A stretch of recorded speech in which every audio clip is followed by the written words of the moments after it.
Hello and welcome to 2K Sports. I'm Damon Bruce and it's time for a little NBA basketball.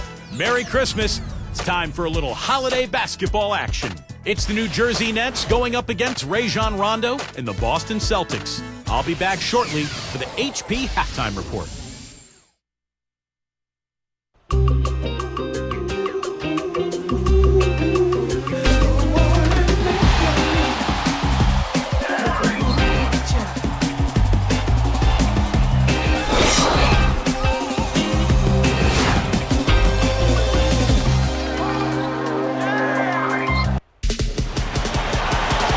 Welcome to a special presentation of the NBA on Christmas Day here on 2K Sports.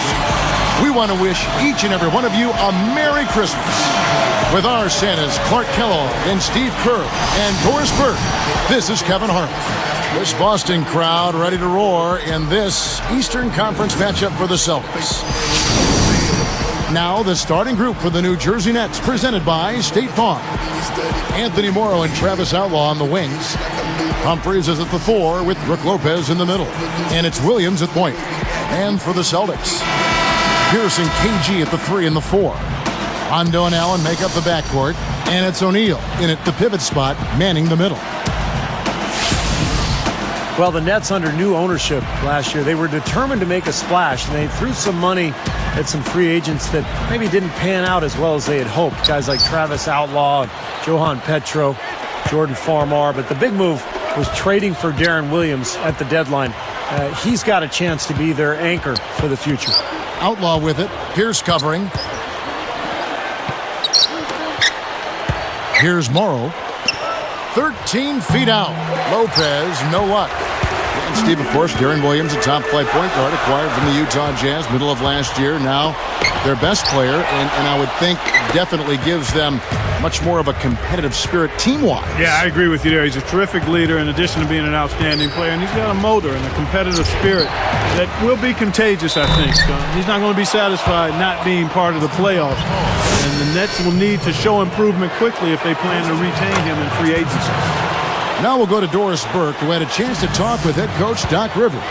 Well, guys, he told me that he wanted his team to play very tight defense today and not just half-court defense, saying, quote, I want us to apply pressure all the way up the floor, try to rile them up a little bit, and see if we can capitalize on some mistakes. Will they be successful, Kevin? We'll see.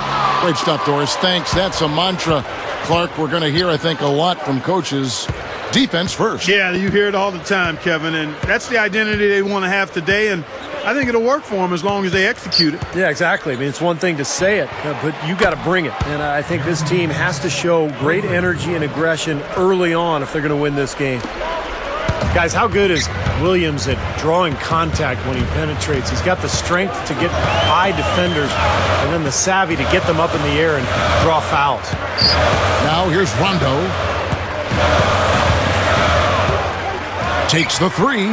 That's good. Now they get those 3 points back in a hurry, don't they?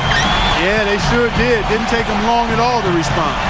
Going back to Williams and contact, it takes its toll on defenders too, knowing that, you know, if they're going to gamble and try to reach in on this guy, they're going to get tagged with a foul. Yeah, I like his dexterity, his agility, his strength, and he's a terrific ball handler. Really handles the ball well in tight quarters, so he puts a lot of pressure on defenders and a lot of times ends up drawing fouls because of that. Outlaw with the bucket. Outlaw's got his first points of the night.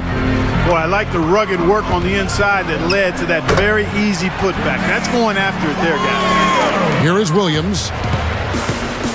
He's picked up by Rondo. Outlaw with it.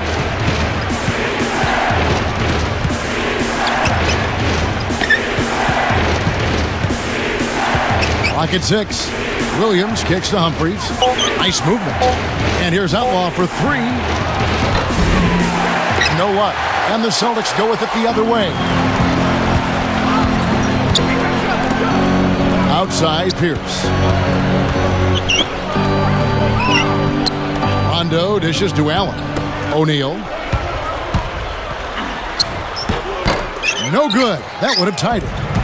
You know, guys, I think the Celtics actually came into the playoffs last season with a little less swagger than usual. I mean, losing Kendrick Perkins in a trade, seemed to shake them up a little bit. And with Shaq really unable to contribute due to injuries, a team used to being big inside perhaps felt a little smaller.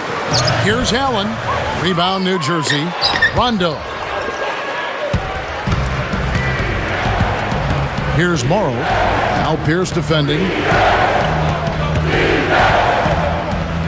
Outside Williams. Defended by Allen. Lopez backs in.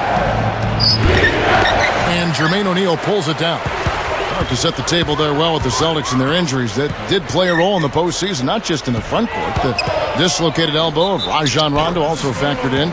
Steve, that was a huge hit for that team. Yeah, I was amazed that he was able to return in that game and continue to play the rest of the series, but it did limit him. And with Rondo slowed down, the Celtics had a tough time scoring. In fact, Miami really played him and Boston kind of 5-on-4. They didn't honor his offense, and it really cost Boston.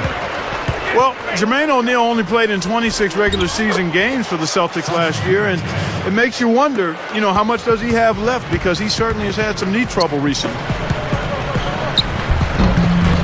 The rebound by Humphries. Humphries has got 3 rebounds now in this one. And here is Williams. West picks him up. Outside Williams. From deep three-point range, the shot is off. So Boston will take it the other way. You mentioned J.O. He can still contribute, but he has to remain healthy, which, Steve, has been a problem for him. Boy, 15 years in the league, and it's taken its toll on Jermaine O'Neal. But we did see him after missing most of the regular season for Boston last year. We saw him be a major force in that New York series in the first round for the Celtics. Now Williams. Jermaine O'Neal missing on the 3. Nice shot by Vujicic. That time he found a gap in the defense to turn that one into a very easy jump shot, a warm-up jumper, if you will.